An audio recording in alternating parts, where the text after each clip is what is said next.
The following presentation is a production of Ride the Wave Media. It's the Best Birth Podcast, where we interview experts that elevate you as you prepare your heart and mind to have the best birth. Each episode will interview professionals so you are prepared for pregnancy, birth, and postpartum. Our experts will build your confidence and empower you to trust your intuition throughout your pregnancy. This audio is taken from videos on YouTube. Watch the entire episodes on YouTube at Birth Made Mindful. You're listening to the Best Birth Podcast. Today, our guest is Sarah Felt, a midwife here to share all of the expertise on having our babies. Sarah is the lead midwife and owner of Beautiful Mountain Birth. She's the proud mama to 7 amazing children, 6 heaven babies, and married to her sweetheart of 27 years. She's dedicated her life to strengthening families and empowering individuals. She loves gardening, although she says her thumb is more brown than green, nature and the outdoors, spending time with family and friends, and a clean house. Just don't stop by unannounced. Welcome, Sarah. Thank you. Thanks for having me. We are excited to talk about our babies, our births, our bodies, kind of jumping right in. We've talked a lot about how mothers are checked at their prenatal visits, but I want to ask you a couple of questions about what you're checking for with our babies. So I remember going to a lot of appointments and using a Doppler or using an ultrasound to kind of monitor the baby's heart rate. What are you looking for while you're doing that test? That's a really good question. So when I use a Doppler, I'm looking for multiple things. I'm looking not only for what is the heartbeat, what is the rate and the rhythm, but I'm also listening to the sound. Are the valves opening and closing well? Do I sense maybe mom needs some more omegas because the valves are having a hard time with that? So I'm looking for a couple of things. Is the baby giving me good accelerations? Are they showing that they're healthy? Is there a static line that the heart rate is just too stable? And I go, how's your diet today? How's your water today? Or is heart rate too high? If heart rate is too high, that can tell me, you might be telling me you're drinking water, but are you? And, things like that. So I'm looking for a lot of things. Do you feel like you had to hone into that skill, or was that something that came really naturally as you started listening to so many babies? No, it's something you have to learn and listen and practice for sure. Yeah. Another check they do is the fundal height. I remember they always bring out the tape measure. What are they looking for with that? Right. So we're looking for appropriate growth and growth rate.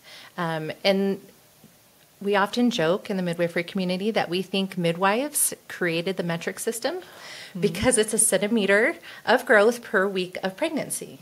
Right? So that's a little backstory. But so we're looking for appropriate growth. And sometimes some women don't meet the typical standard, but their baby is progressing and is growing. But it's our job to kind of make sure is baby meeting that. For example, most women grow that centimeter per week of pregnancy, and that's great. That's kind of easy to assess. When we check that fundal height, we're also palpating baby in the position. I'm feeling for amniotic fluid levels.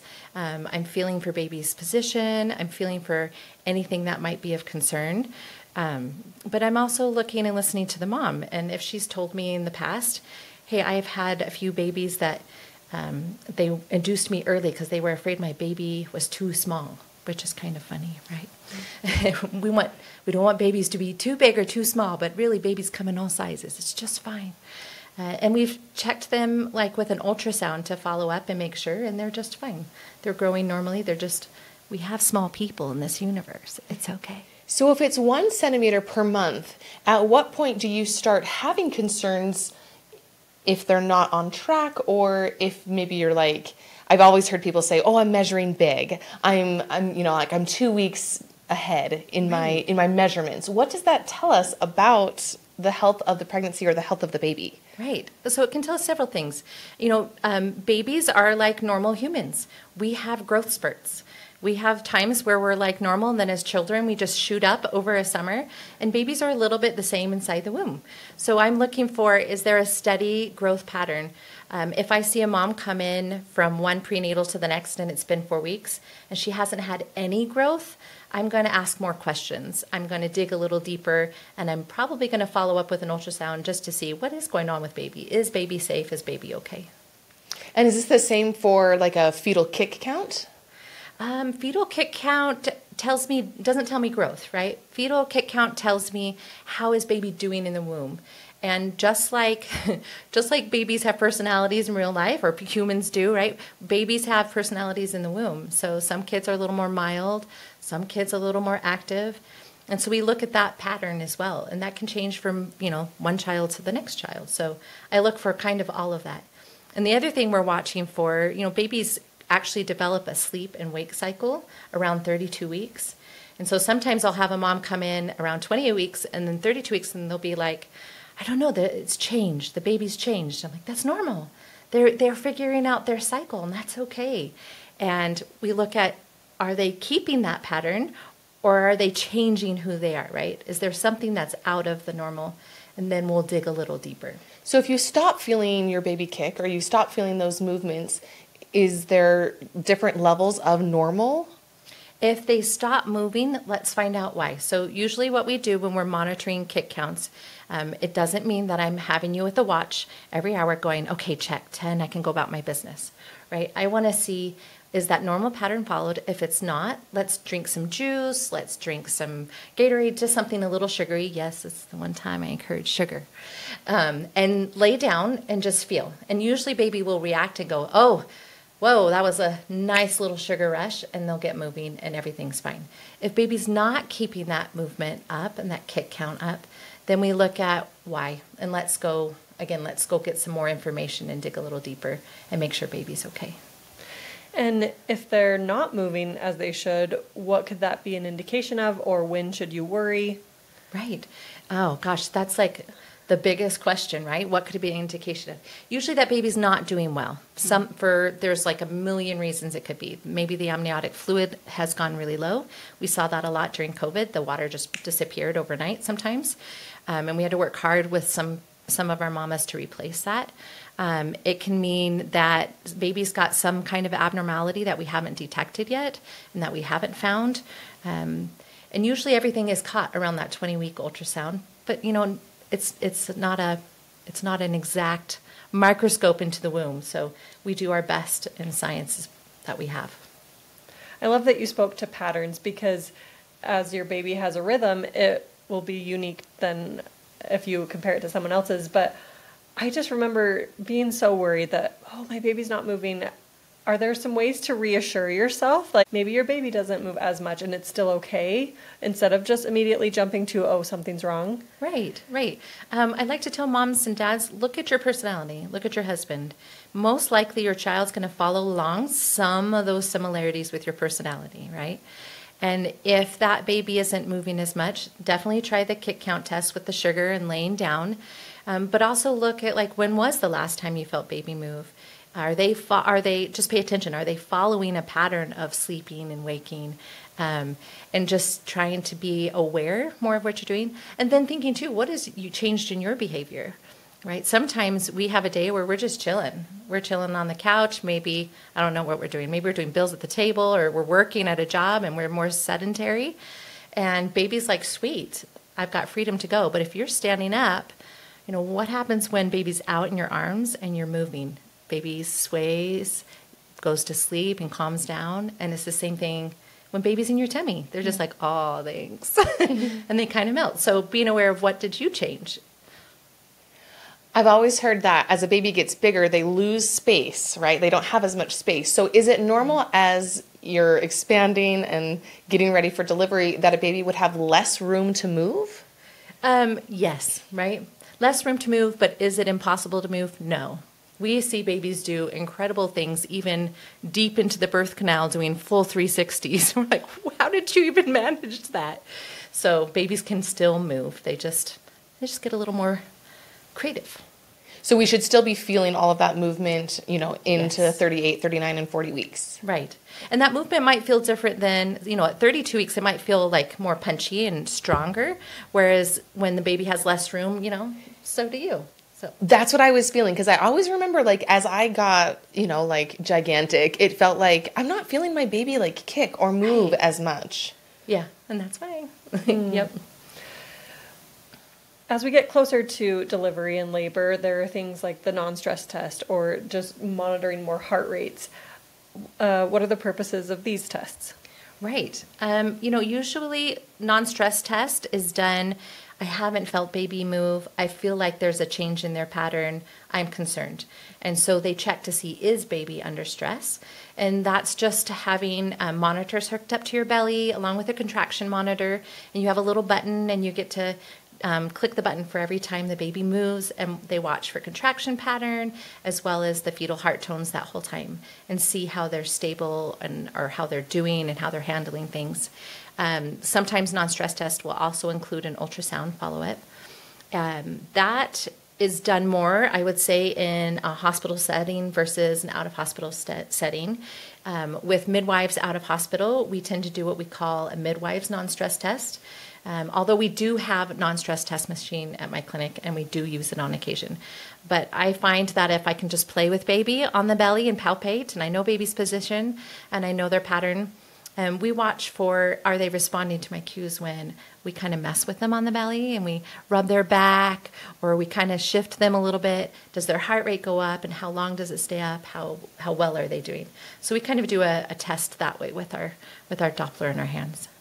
The non-stress test is a funny name because it's supposed to be non-stress, but I always feel like a mother feels stressed when she realizes that she needs to have further monitoring for her baby. Of course, it's backwards because you're going in for the test to make sure that there's nothing wrong, to make sure that you don't need to take action based upon the health of your baby. But that's always such a funny name to me, non-stress test. Right. I had a baby who stopped growing in utero, my fourth child. And we got to 32 weeks, and I'd been telling the team all along, there's something wrong with my baby. I can feel it. And I had placenta previa at the time. So they were monitoring the placenta previa, and every time they were also monitoring my son, and he would not meet the growth rate, and he would just shrink in that percentage. So he went from 90th percentile and then less and then less. And then finally at 30th percentile, they were like, I think there's something wrong with your baby. And I said, that's what I've been saying. And then at that point, I had 2 to 3 non-stress tests a week. And like you said, it was very stressful. I'm like, he was born at 36 weeks by emergency cesarean, but he was okay and he's doing fine. But it was definitely very stressful, right? It put more stress on mom, which can put more stress on baby. I had a non-stress test for my first. They said that there was not as much amniotic fluid. Do you know if there's any way to increase amniotic fluid, or does that just happen in the body according to what it does? It is definitely, it's not completely in our control, but we definitely have a far larger influence than we're led to believe. And honestly, the easiest way to do that is electrolytes and water. So drink your coconut water. If you like liquid IV, go for that. If you like trace minerals, go for that. Go for something that's as natural as can be that will help replenish that amniotic fluid. The more dehydrated you are, the more dehydrated baby will be, and the less amniotic fluid you'll have. In the second and third trimester, we're actually replacing 1.5 liters of amniotic fluid every day. So if you think of your belly like a toilet bowl for baby, they're using that up. It's got to be flushed. It's got to be cleaned. And have you ever, left the tank that had that problem on the toilet? It's just continuously flushing and flushing. And if you don't have any intake coming into you, the baby's going to pull from your cells, the baby's going to dehydrate you, and then they're going to be like, the shelves are empty. I don't have anything. How many hours would it take from the time that we intake more water until that actually kind of like makes a difference for the amniotic fluid? That is a great question. Different moms, different results, right? I can think of a couple of my moms that really struggled with dehydration. One of these moms came in and her baby's heart rate was actually 180s, 190s, which is tachycardic. And we felt baby, we felt position, we could feel the stress. We gave her an electrolyte drink and had her drink it and then wait 20 minutes, and then we redid fetal heart tones, and instantly there was already an impact and an increase. So within 20 minutes, potentially, refilling that entire tank might take a little bit longer. One thing I also didn't realize as well is that after your water breaks, you continue to add more amniotic fluid. Yes. Right? So if your water is broken, you're probably going to be leaking. And I just recommend wearing one of those Depends or, a diaper so that you're not worried about water getting everywhere or leaking down your leg, because you'll keep producing water until your baby's born. Right. Whenever we have a mom whose water breaks, that's what we do. Like, please drink more, drink more, drink more.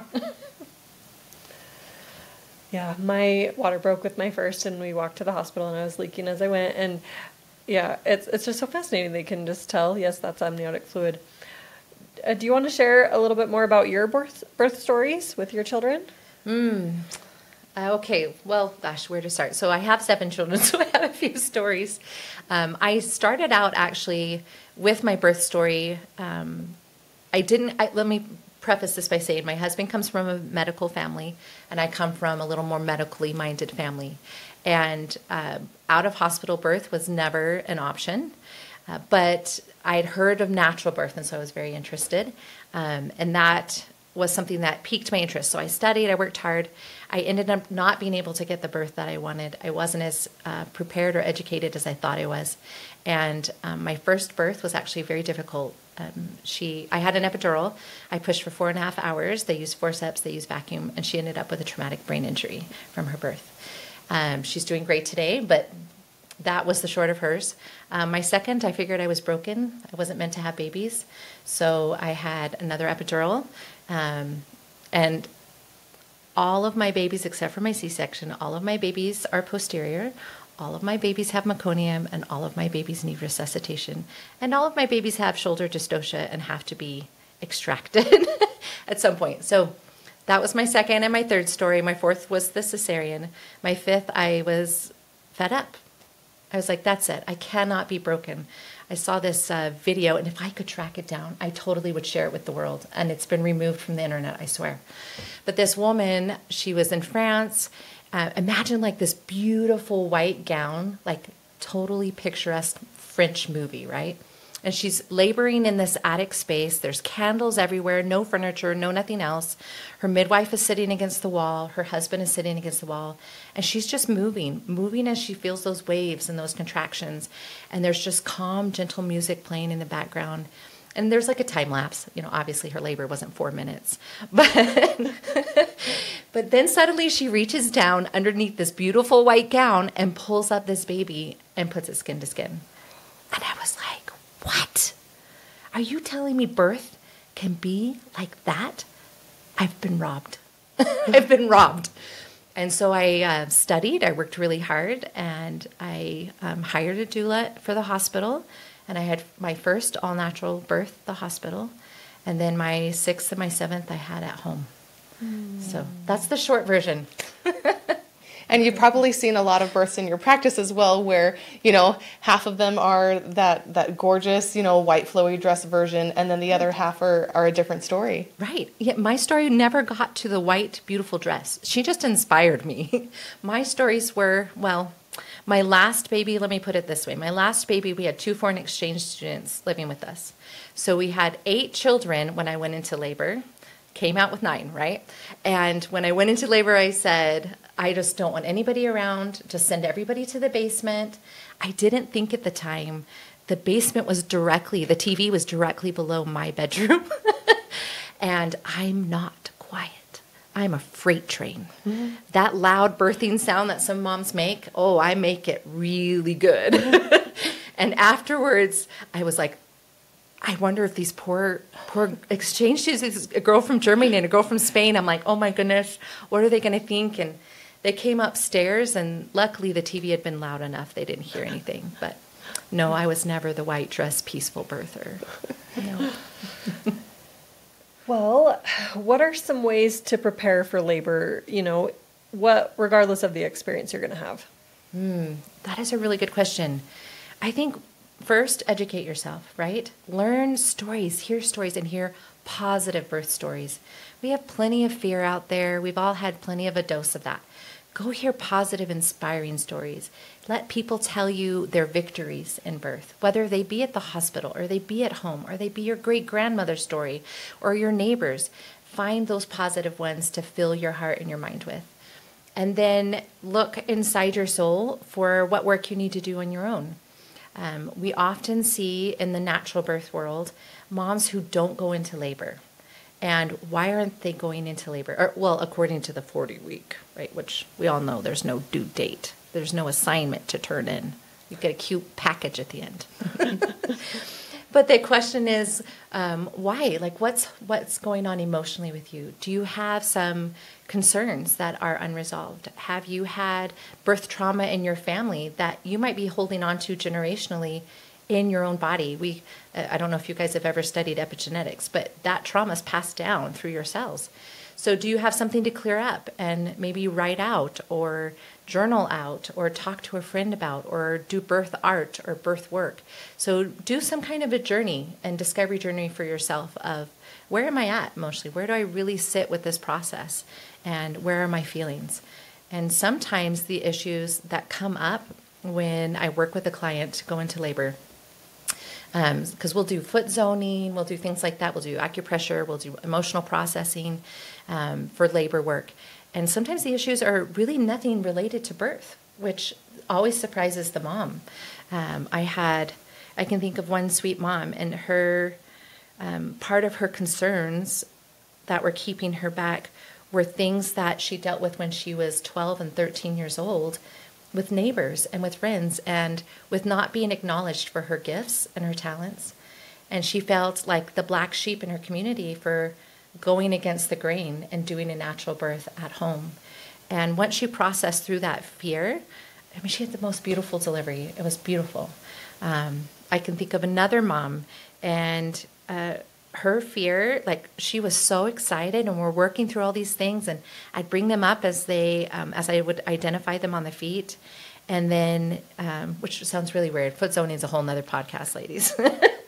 But we got to this one issue, and I looked at her and I said, "Are you ready for your baby?" She's a first-time mom. "Are you ready for your baby to be mad at you?"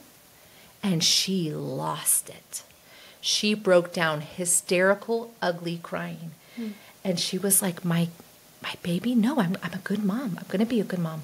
You are going to be an incredible mom. But your child gets to have feelings you can't control. And it was this huge aha for her and a transformational moment. And then she went into labor. You speak a little bit about the environment of birth. Do you feel like that's also cultivated in the weeks prior to welcoming the baby? Definitely in the weeks prior. I think it happens unknowingly throughout our pregnancy, and it happens with intent and accidentally, right? Definitely intentional creation helps to mold our environment.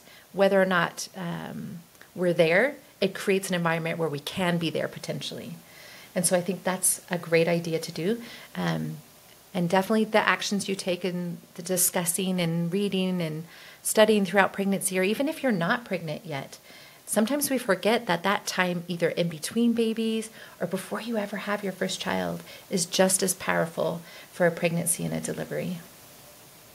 I want to ask all the questions when people say, like, can I naturally induce? What can I do to get this baby here faster? This is a good question. I think the answer is like, no, you're not going to be able to do anything to get this baby here faster. But do some of these things actually help? Like, does eating pineapple help? Does drinking raspberry leaf tea help? Absolutely. They absolutely do. So we see a stark difference in our practice. We do a lot with nutrition. We do a lot with food. We do a lot with supplements and vitamins. And I see a difference between my moms who are like trying very hard and my moms who are learning and still trying hard, but maybe aren't at that same level of effort and involvement. Every effort, though, makes the difference and definitely helps. That red raspberry leaf tea strengthens the uterine muscle. The pineapple, the bromelain in the core, it's actually the core of the pineapple, that actually does help with labor and delivery. The eating dates actually does soften cervixes. So does putting in evening primrose oil. We don't take it internally. Evening primrose oil will actually thin your blood and can help, or not help, can increase your chances of hemorrhaging. So you do it vaginally to help soften your cervix that way. Evening primrose oil has prostaglandins in it. Semen has prostaglandins in it. All of that helps to soften the cervix and induce labor. So it definitely does. Definitely. Are there any other things that I missed that could help to prepare your body for labor? Dr. Christopher's birth prep, is that something that is a good thing to take, or are there too many like back and forths on the efficacy or the safety of it? I definitely recommend having some kind of a herbs. There is this misnomer that if you take Dr. Christopher's Birth Prep, or there's several different brands. There's a Sunstone brand, there's Deliver Ease from Good Earth, there's a couple of them. If you take that, then it will speed up your labor, or if you have a fast labor, it's going to make it go faster, and you don't want to drop a baby on the floor in 5 minutes, kind of an idea. And really what those herbs are doing, yes, they help the uterus to go into labor, but they're also nourishing the body and what the body is missing. And so we find that moms who have a prolonged labor, or moms that have a too fast labor, are often struggling with some nutritional deficiencies. What are your top recommendations to avoid those nutritional deficiencies? Gosh, that's a big one. A huge one. Top recommendations, really good, healthy diet. I know we can't beat it enough. Dr. Brewer, you may have heard of the Brewer's diet. Dr. Brewer studied this as an OB several years ago, created the Brewer's diet. You can look it up online, and there's additional really great resources for pregnancy and diet that are out there. But he talked about just simply changing protein in the diet and the significant decrease they saw in things like preeclampsia and other conditions for pregnancy that led to a healthier and easier delivery. So diet is huge. Yeah. Avoiding sugars, avoiding processed foods, like what are your main things that you see that will cause someone to have the problems? That's okay. So this is the best kept secret. And I say best kept because somebody kept it from me. And so all of my babies were very big. My largest baby was 9'11", and I know women have bigger and they're amazing. My smallest baby was my preemie, but he doesn't count. That's a different story. But my smallest was 8'4" after that for a full term. And I didn't find out until I became a midwife that if you eat more sugar and you eat more carbs that last trimester, it acts like sugar for the baby, and it does make your baby bigger. Mm-hmm. If I had focused on protein and good nutrition and less sugar and less carbs, I would have had a smaller baby. Yeah. You talk about nutrition, and we've talked about it for the mother. What about in getting pregnant and the health of producing more sperm or things like that in order to increase pregnancy odds? Right. That's a great one. Our diet right now, especially here in the States, there's a revolution. There's this underground revolution, so be a part of the revolution. But we're all looking at our diet and trying to stand up for ourselves more, and we're saying this isn't okay. These processed foods really aren't okay. These chemicals really aren't okay. We used to think xylitol was this amazing thing, and there's new research that just came out that said, nope, xylitol is also causing these problems in the body. So look at real foods. If you have to get a dictionary out to define what's on the label or Google it, you are off track, right? Let's find actual foods. The other thing that we're really missing significantly in our diet are fermented foods. We do not have a healthy gut, and everything in our health starts from the gut. So whether you do, yes, pickles are great in pregnancy. Drink that pickle juice if you crave it. But do pickled beets, pickled eggs, sourdough bread, natural yeast doughs. There's lots of ways to get really good fermented foods to help your gut, and start there. If you have a healthy gut, your liver is detoxing and doing better. Your gallbladder is doing better.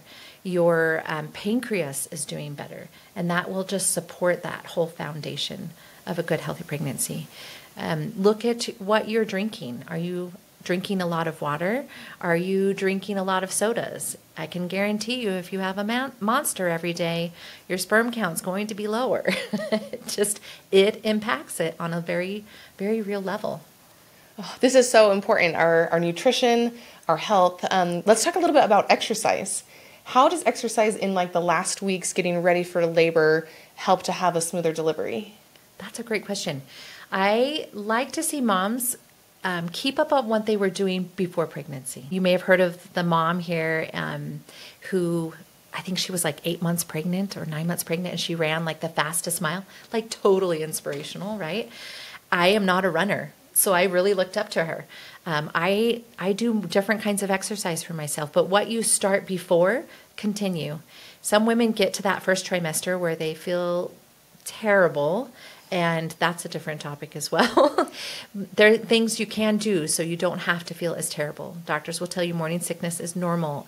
A degree of morning sickness is normal, but most of it can be treated, managed, and helped with nutrition. But after you get through that slump of tired and a nauseousness and maybe some emesis and vomiting, get back into something, whether that's walking every day, whether it's, okay, we have a joke in our practice. I can't do anything. I've got 3 kids. I can't get out of the house except to the mailbox. And we get half a block down before one kid is either wet their pants or throwing a fit, right? And so we say, do you have stairs in your house? So go up and down the stairs. You have something to get in the basement, go down the stairs, go up the stairs, go down to the basement and get it. So put in little things throughout the day. They don't have to be a workout session. And I remember the advice you gave me was to climb the stairs sideways, as if I was like a football player. So if I couldn't get out to do the curb walking on a real curb with all those other kids in tow, that I could just walk up the stairs like a crab. Yeah. There's hacks, ladies. We just got to get creative. And I know everyone can do it because we're moms. Absolutely. What about squatting? Should we hang out in a squat position for a couple of minutes every day? So squatting is great, but let's also look if you've got hip issues or hip dysplasia, or you've got loose hips because you're struggling with connective joint tissue disorder. Sorry. You have to look at what can you do. So squats are great. Lunges are great. Hip circles, getting on that ball and really working that hip mobility. Don't jump on the trampoline though. Oh my goodness. I had a mama jump on the trampoline. Don't jump on the trampoline. That's soft, bounce. That's one thing, but don't jump. And is that for just the weeks leading up to it? Is that all of pregnancy? I recommend anything after 12 weeks because that baby's head can pound against that pelvic bone. And you don't want a head injury before birth. So, yeah.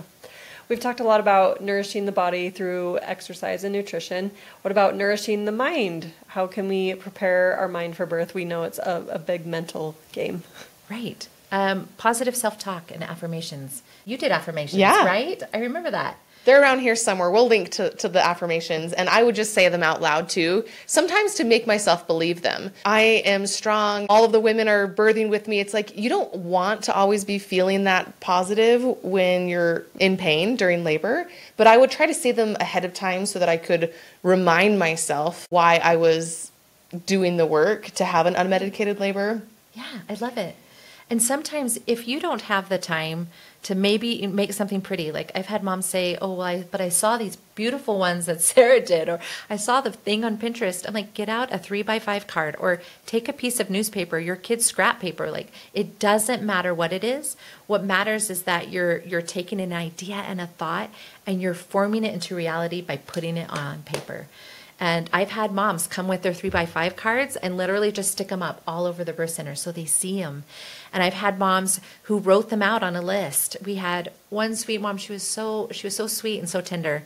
And she was very nervous about her birth. This was her second child, first out of hospital. And she was kind of just frozen. She wasn't going into labor. So we sat down with her and her husband and we made an affirmation list on a piece of paper. And this sweet gal, one of hers was, I'm a bad A. And I was surprised. But that's what she needed to hear was, she could do this. And in labor, he took that list and he read it to her again and again. And he'd pull one out as he felt needed in that moment.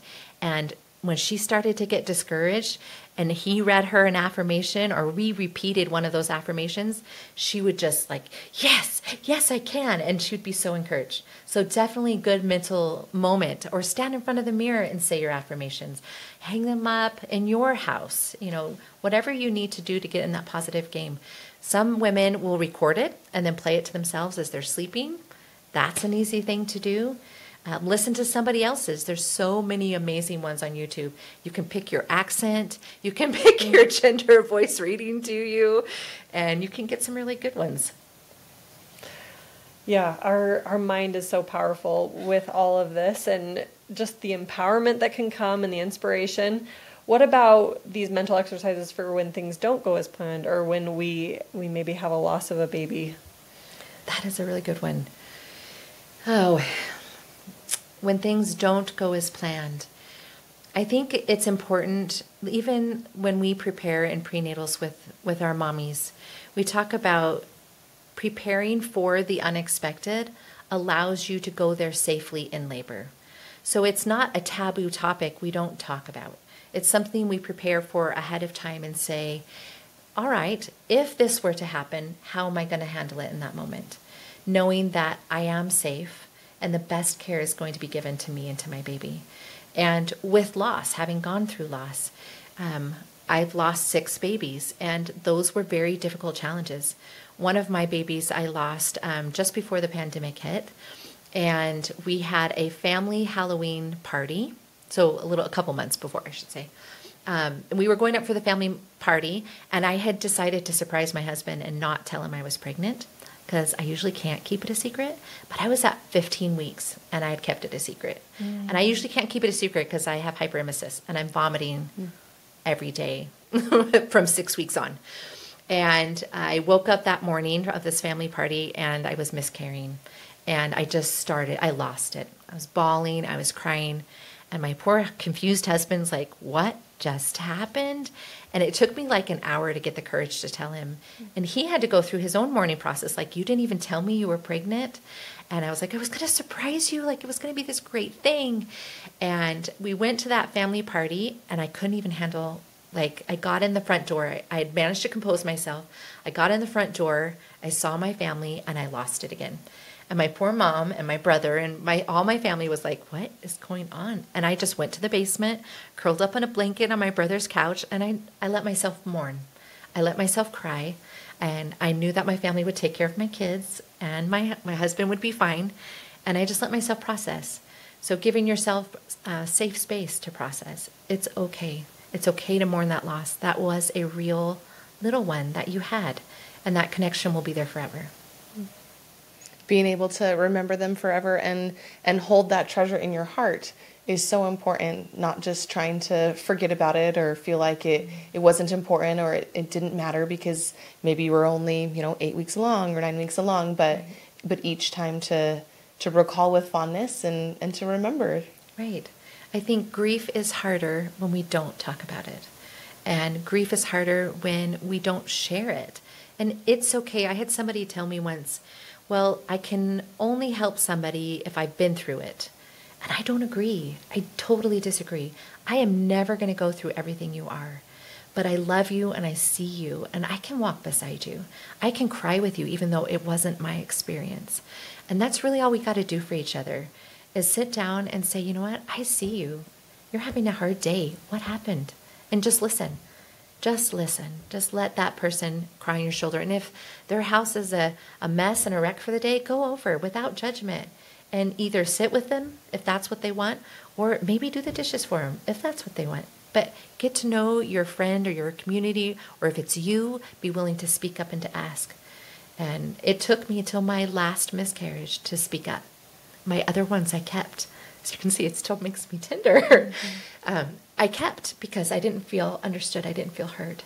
And it wasn't until my last baby I was like, no, this is something. This impacts all of my children. My youngest was very devastated. He'd waited 8 years for a little one. And it's okay. It's okay. Yeah. Those are such great reminders and things to do when someone else is going through a loss. Are there any other phrases we could say or things that were helpful for you as you've spoken up about it? I know that sometimes we hear, oh, I can't imagine, or I don't know what you're going through. Are there other phrases that are more helpful? What can I do to help? Or how can I help? Sometimes we may not take that invitation, but knowing that somebody was willing is always nice. Sometimes the most meaningful things were the friends that dropped by with unexpected gifts, like a flower or a meal, or hey, can your kids come and play? Or hey, let's go out and do something. Those things were meaningful. We don't have to necessarily focus on the grief all the time to be heard and to be valued. Sarah, this has been an incredible conversation. Thank you for sharing. Thank you for sharing the most tender parts of yourself. Do you have anything else that you'd like to add to our listeners, how they can prepare their hearts and minds for pregnancy and birth? Be open. Be open. And don't be hard on yourself if you've had a rough past journey, right? My first birth, it took me till a year ago to gain a new perspective and to forgive the doctor. I finally realized just last year that had he not delivered my baby that way, I don't know that I would have had my 7 kids. I would have had a cesarean, and I don't know that I would have been able to have as many more as I did. And it gave me a new perspective. So healing is a journey, and past birth difficulties are a journey, and all of the lessons I've learned from each of my birth have made me who I am. They've made me the mother I am, and they've made me the midwife I am. And it's okay that it's a walk that takes time. Beautiful. Our Mom Squad secret for this week is by Geeter. And it says, labor as long as possible at home. Eat during labor, and remember, you aren't stalled. Your body and baby may just need a break. Birth can last for days. Good reminder that we don't always know the timeline. Very true. I love it. Sarah, thank you so much for being a guest on the podcast today. Thank you guys so much for having me. Thanks for joining us on today's episode. We hope you've been elevated and inspired by this week's expert. Subscribe today so you never miss an episode. And please share our podcast or post on your social media so that other moms and dads-to-be can also have the best birth. Please note that the information provided is based on the expert's insights and personal experience. It is not intended as medical guidance. Please seek the advice of your medical provider as it applies to your specific condition.